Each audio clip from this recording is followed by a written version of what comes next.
지금 이게 이래 심각한 시국에 말도 안 되는 일입니다.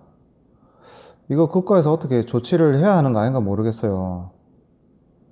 이 언제 어떻게 이 사람을 공격할지도 모르는 건데 가끔 낮게 날거나 이 저한테 가까이 접근할 때가 있는데 막 그때는 막 소름이 싹 돋더라고. 이 처음에 이 내가 목격했을 때는 이 까치인 줄 알았어요. 까치. 항상 이 해질녘이나 해가 지고난 직후에 맨날 같은 장소에 나타나거든요. 택배 운송 일을 하고 있는데 이 퇴근 시간이라 이 사무실에 있을 때 일을 마치고 나올 시간이거든요. 그때가 항상. 이 까치가 날아다니는 것보다는 속도가 좀 빨랐고 날개가 컸어. 날개가 컸고 그리고 이 가로등 주변이나 이런 데를 막 지나갈 때 날개 그 얇은 껍데기 껍질 막 그런 걸 봤거든요. 그때 알았지. 아, 내가 본 게 박쥐구나.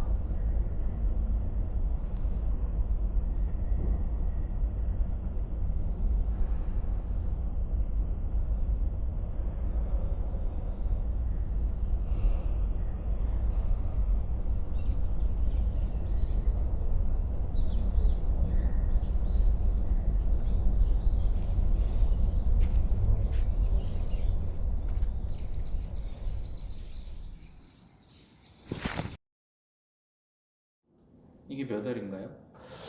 한 6월도 있었고 최근에 찍은 거는 이 9월이에요. 근데 이 카메라 성능이 좀 안 좋아갖고 이 어두운 곳에서는 이 물체 이 날라다니는 잘 안 보이더라고. 그래도 그 몇 장면에 이 찍힌 게 있으니까네. 보세요. 32초. 보이죠? 방금 보이죠? 한번 31초로 다시 가주시겠어요? 30, 보이죠? 지금 보이죠? 42초 여기 이렇게 보이죠? 여기 58초 때 이때 여기 보이죠? 예, 여기 있잖아요. 날아가는 이 속도도 빠르고 애 몸 색깔이 까맣잖아요. 심지어 밤이기도 하고 이때 눈으로는 확실히 보이는데 카메라가 그걸 잘 못 잡더라고. 내 밝게 찍으려고 아무리 카메라 설정도 좀 바꾸고 이렇게 막 해봤는데 이 영상에는 그게 잘 안 잡히는 것 같기도 하고. 근데 이 영상만으로 봤을 때는 박쥐라고 확신하기는 어려울 것 같은데요. 제가 확실하게 봤고 아마 그 주변 이웃들도 이걸 본 사람이 많을 겁니다. 확실히 박쥐가 맞을까요? 왜냐면 선생님께서 실제로 박쥐가 뭐 날아다닌다거나 그 뭐 주간에 이렇게 밝을 때 명확하게 보신 적은 없으시잖아요. 아니, 몇 개월을 내가 수십 번을 봤다니까요. 내가 그걸 모르겠어요. 그러면은 박쥐가 아닐 가능성은 얼마나 될까요? 한 20%? 20%요? 25%? 정주 운전면허 시험장 다음 장주행 시간 단체교육 연수원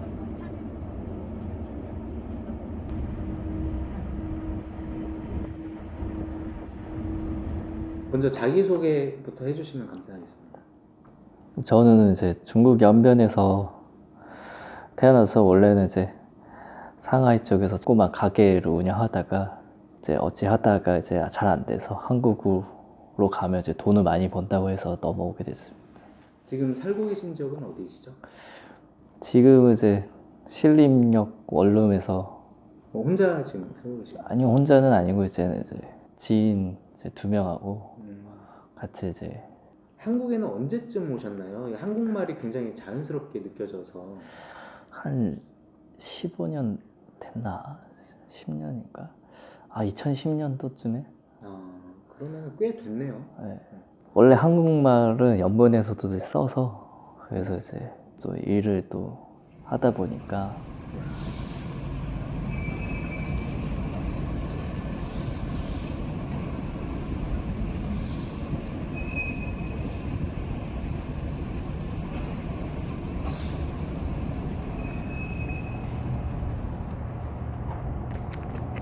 저쪽으로 오셨었다고요? 저쪽. 네, 저쪽이 이제 그 상해에서 이제 백령도로 가는 길목인데 그때가 새벽 4시인가 5시쯤에 그때 네. 이제 오는데 그때가 이제 또 이제 배가 또 많이 들어와요. 그때 이제 배가 이제 많이 들어오니까 뭐 어선. 예, 그 맞아. 어선증, 근데 어선증이 또 이제 브로커에서 중국 측에서 브로커로 이제 2천만 원에서 1천만 원 정도 돈을 내고 중국 브로커로 이제 찾고 이제 그 선원증? 선원증을 그거 하나 가지고 이제 와요. 그래서 오면 여기서 이제 한국 브로커들이 좀 기다리고 있다가 중국 어선에서 이제 다시 이제 한국 배로 갈아타고 이쪽으로 이제 들어오게 된 거죠. 그때 아마 연정도 밑에서 그쪽일 거예요. 아마 그쪽이 이제 수심도 낮고 큰 배가 있는데 큰 배는 이제 검사가 많으니까 이제 여기 보이는 작은 나룻배 있잖아요. 이거를 이제 같이 갈아타서 이제 다시 오는 거죠. 인천으로 오시는데 어려움은 없으셨어요? 뭐 다른 지역이나 뭐 제주도 쪽으로 오는 경우도 있다고 하던데. 많죠. 그냥 두세 번 이제 시도를 하다가 이제 걸리는 경우도 있고 그런데 이제 저는 이제 운 좋게 원래 포항 쪽으로 이제 가려고 하다가 갑자기 틀어져서 인천으로 오게 되는데 운 좋게 들어오게 됐어요.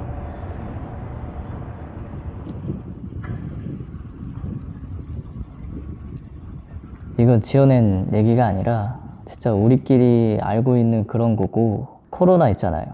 누가 중국에서 한국으로 들어오면서 풀어줬어. 근데 그걸 미륵국 하면서 근데 그게 문제가 사람을 물어서 질병을 걸리는 방법이라기보다는 연구소에서 뭘 만든 거야.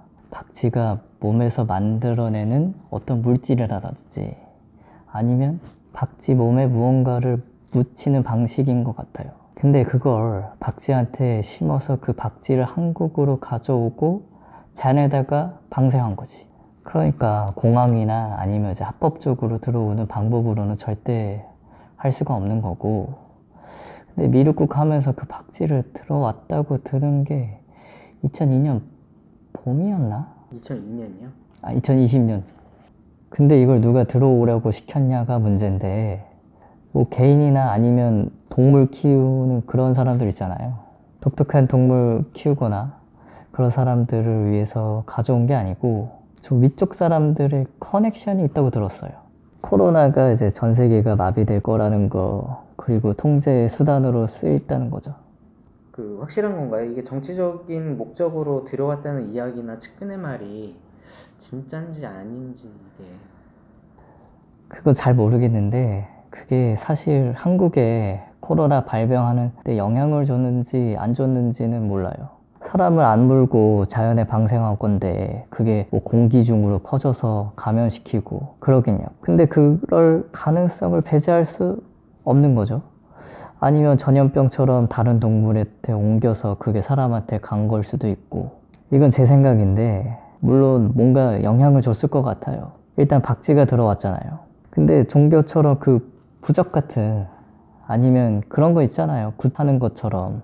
그러니까 직접적으로 영향을 끼치진 않지만 일종의 그 기원하는 주술적 행위 같은 걸 말씀하시는 건가요? 예를 들어서 문지방에 부적을 붙여놓는다거나 뭐 그런 행위들이요. 네, 그 생각이 계속 나요. 바이러스로 전 세계가 마비될 거란 걸 짐작을 했을 거고 특히 한국에서 살고 있는 조선족이나 중국 동포들은 지금 현 정부에 대해서 나쁜 감정은 없거든요. 연구했던 박쥐를 들어오는 것은 상징적인 행위인 것이다. 우리 동포들은 생각하고 있어요. 그 박쥐를 어디다 풀었을까요? 서울엔 안 풀었어요, 사실. 대구요. 대구요? 그때 2020년에 아시죠?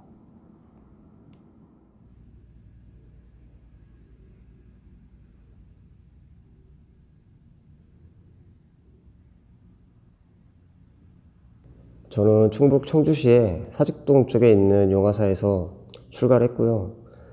그때가 21살 이맘때였으니까 3년 전에 다시 민간인으로 돌아오게 됐어요. 새로운 종교를 만드셨다고 들었거든요. 새로운 종교라기보다는 제가 살아오면서 배웠던 것들을 하나하나 정리해 볼 수 있는 작은 모임을 만들었어요. 저는 그게 또 다른 참선이라고 생각하고 있습니다. 그곳에서 코로나랑 관련해서 특별한 내용이 있다고 해서 선생님이 모셨는데 백신 같은 역할의 약을 제조해서 그걸 모임원분들하고 꾸준히 복용을 하고 있다고 들었거든요. 네네, 네, 맞습니다. 무엇으로 만들어지고 그 효과 입증은 어떻게 되는지 좀 알려주세요. 저희끼리는 그걸 육미진황탕이라고 이름을 붙여줬는데요. 그 약에 들어가는 성분은 별거 없어요. 주변에 나는 약초들을 배합해서 만들고요. 그중에 많이 들어가는 약초가 백화수호 말린 거랑 잔대라는 뿌리 말린 것들이 좀 들어갑니다. 그리고 좀 특별하다는 게 있다면 아주 특별한 재료 한 가지가 있는데요. 저희 회당 근처에 동굴이 하나 있어요. 그 큰 동굴이 아니고 작아요. 근데 거기에 박쥐가 살고 있거든요. 그러니까 박쥐 배설물을 채취해서 말린 후에 전체 가루 함량의 10%가량 들어갑니다. 이 배합 방식을 모임에 계신 분 중에 한의사 선생님 계시거든요. 그분이 특별한 방식으로 만든 겁니다. 이 박쥐 배설물을 제대로 정제하지 않으면 배합량을 제대로 맞추지 못하거나 중독 증상이 온다고 하더라고요. 그래서 간 기능이나 기타 염증 증상이 생길 수도 있다고 합니다. 우리 주변 사람들을 보호하기 위해서 백신과 같은 역할로 약을 먹고 있어요. 지금까지 육미진황탕을 먹은 사람들 중 한 명도 우한폐렴에 걸리지 않았어요. 그게 약효를 입증하는 증거라고 볼 수 있죠. 모임원분들은 백신을 맞으셨어요? 네, 그 2차까지 맞은 사람들은 절반 정도 되고 나머지는 1차까지 맞았고 저는 2번 다 접종했습니다. 그러면 백신의 효과는 있다고 생각하십니까? 없다고 생각합니다. 아니 그러면 백신을 맞으신 이유가 있을까요? 국가에서 맞으라고 해서 맞은 거죠. 저희가 직접 키운 재료들이나 이 자연이 주는 안정적인 결과물을 가공해서 놀라운 기적을 체험하고 있습니다. 그리고 꾸준히 자신의 도를 닦고 평화나 안식을 사람들과 함께 공유하고 있습니다.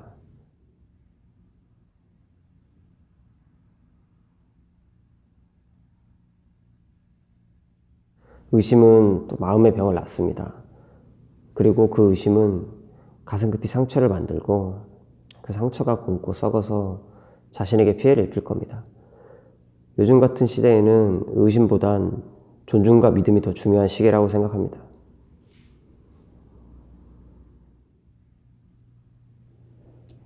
박쥐를 분류하자면 표유류의 포유강 익수목에 해당합니다.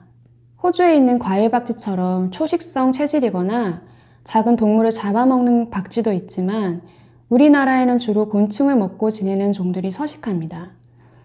7, 80년대에는 주변에서 박쥐를 어렵지 않게 목격할 수 있었다고 합니다.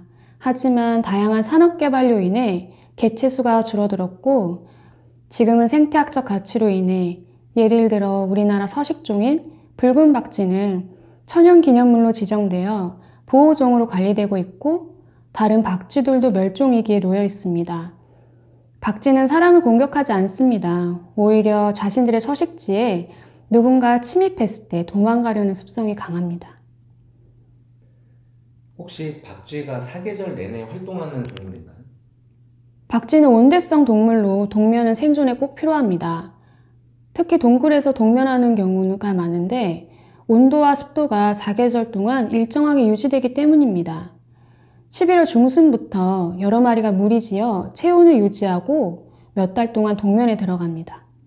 그러면 박쥐가 동면을 하는 기간 동안에 특별한 활동을 하지 않는다는 말씀이신 거죠? 예를 들어서 사냥을 해서 먹이를 찾는다거나 다른 개체의 바이러스를 전파한다거나 그런 거요? 겨울엔 아무래도 먹이도 부족할 뿐만 아니라 외부 기온도 낮기 때문에 그럴 가능성은 희박합니다. 오히려 강제로 동면에서 깨어났을 때 사망에 이를 가능성이 더 크다고 봅니다. 박쥐를 개량을 해서요, 동면하지 않고 실제 겨울에 활동할 수 있게도 만들 수 있나요? 가능할 수도 있고 아닐 수도 있습니다. 그 동물들이 나오는 서커스 보면 마치 사람이 묘기를 부리는 것처럼 훈련이 잘 되어 있잖아요.